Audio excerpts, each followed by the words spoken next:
teman saya, kata iblis, ghaniyun mutakabbir, orang kaya yang sombong. Orang kaya sombong itu teman setan. Orang miskin sombong itu lebih teman lagi tuh. Sebab ini sudah kelewatan. Kalau orang kaya sombong barangkali masih lumayan lah, memang kaya. Tapi kalau sudah miskin sombong, minta ampun. Orang kaya yang sombong adalah musuh iblis.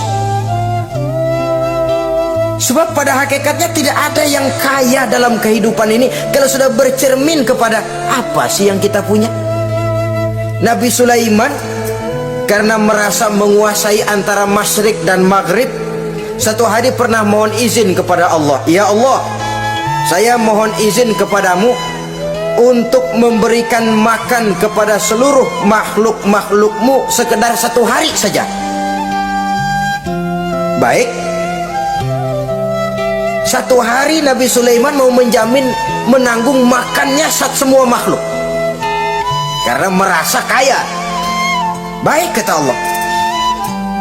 Lalu sibuklah Nabi Sulaiman mengadakan persiapan.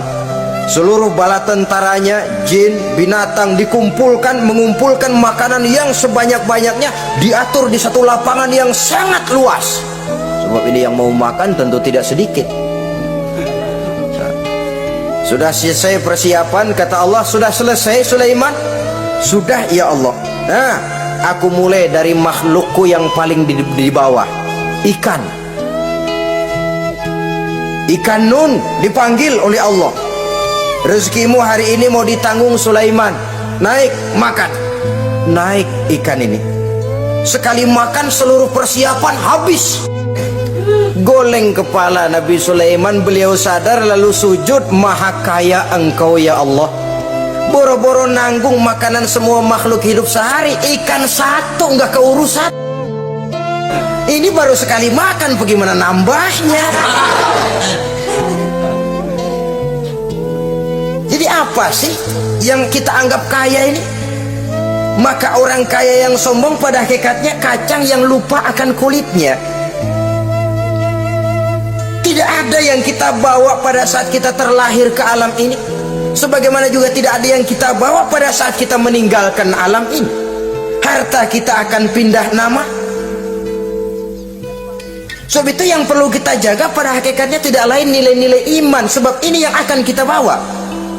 Cuma ironinya, karena iman itu abstrak, bukan benda, orang yang kehilangan iman tidak pernah ribut.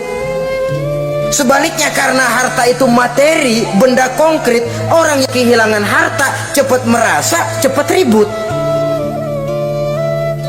Motor hilang, ribut. Kenapa? Motor itu benda, kelihatan. Duit hilang, ribut. Televisi hilang, ribut. Kenapa? Benda. Tapi kalau iman yang hilang, wah kelihatannya tenang-tenang saja, Pak.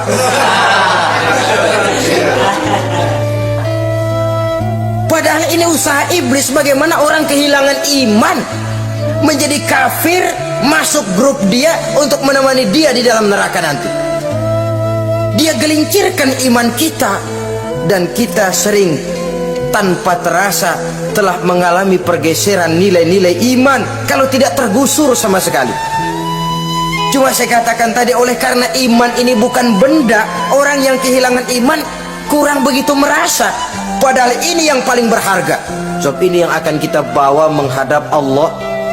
Orang itu kalau sudah yakhruju minad dunya bighairi iman, keluar dari dunia, meninggalkan dunia dan seluruh isinya, kembali menghadap Allah dengan tidak membawa iman, tempatnya jelas sudah.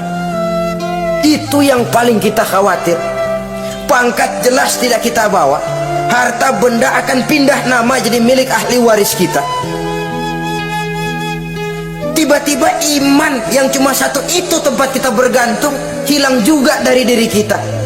Dengan apa kita mau menghadap Allah? Dan kemalangan apa yang lebih besar dari orang-orang yang telah kehilangan iman pada saat dia menghadap Allah Subhanahu wa ta'ala? Karena itu saudara-saudara, terutama yang diberikan amanah berupa harta oleh Allah dalam kehidupan ini, bersyukurlah kalau saudara diberikan kepercayaan oleh Allah untuk menyalurkan rezeki kepada orang lain. Seperti keran yang nyimpen air tapi tidak untuk dirinya, disalurkan kepada yang memerlukannya. Rezeki dia cuma lewat tangan saya, rezeki dia cuma lewat tangan saya. Berbahagialah orang kalau dipercayai Allah untuk menyalurkan rezeki kepada orang lain. Artinya agen. Wong ditunjuk jadi agen Allah, kok nggak bangga? Kalau sudah kemari cara berpikir, insya Allah rasa bakhil bin pelit alias medit bin koret itu insya Allah nggak ada. Kan kadang kita berpikir, yang nyari duit gue setengah mati, lu datang-datang mau minta aja pala lu. Kan itu toh kadang-kadang cara kita berpikir. Ya boleh jadi lalu terasa berat. Tapi kalau kembali kepada kesadaran, barangkali alhamdulillah rezeki dia cuma lewat tangan saya. Kalau saya nggak ngasih dia, barangkali nggak semudah ini saya dapat rezeki. Allah mudahkan rezeki saya karena saya sering membantu orang-orang yang memang memerlukan. Andai kata saya nggak membantu mereka, belum tentu rezeki selancar ini. Berbahagialah orang jikalau sekali lagi dia dijadikan agen oleh Allah untuk menyalurkan rezeki kepada mereka yang memang memerlukannya. Kalau tidak ke arah itu kita berpikir, yang timbul bakhil. Bakhil lalu bermegah-megah dengan hartanya, timbul kesombongan. Senang lihat orang susah, lalu dia sendiri dengan hartanya cuma to show only, pameran. Lewat di kampung senang kalau orang melotot lihat mobilnya yang serba mengkilap, sepatunya yang serba mahal. Senang betul kalau melihat orang sudah serba bengong lihat keadaan dia. Timbul takaburnya, sombongnya, ngenyek kepada yang lain.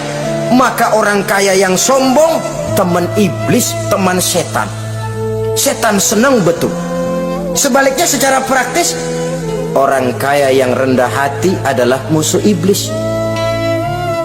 Saudara-saudara kaum muslimin rahimakumullah, lain memang kalau kita diberikan ilmu di akhirat nanti, pertanyaan cuma satu, ilmumu kau amalkan untuk apa? Kalau kita diberikan umur panjang, pertanyaan akhirat satu saja, umurmu kau habiskan di mana? Tapi kalau sudah harta diberikan kepada kita, pertanyaan akhirat dua, min aina iktasabahu wa fima anfaqahu. Hartamu kau dapat dari mana, kau belanjakan kemana? Depan belakang ditanya.